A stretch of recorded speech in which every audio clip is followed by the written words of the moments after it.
How to change admin on Facebook page. Hey there, welcome back to the channel, and let's get right into this tutorial. To change the Facebook page admin, you can launch a Facebook application in your device. If you are using your PC or laptop, just go ahead and search for facebook.com in your preferred browser. First thing first, make sure to log into your Facebook account by using your credential.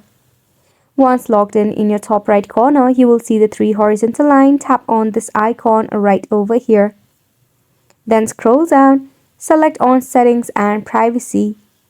Head to the Settings option. From here, scroll down until you see the option of Page Setup that will be under Audience and Visibility. Now from here, select on Page Access. Right now, you will see the current admin. If you wish to add new, just tap on the Add New button, then select on Next.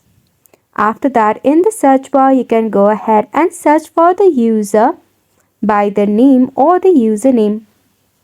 Then they will appear right here, and you can also grant them necessary power or authority to manage the page. This sums up the tutorial as well. Thank you so much for tuning in.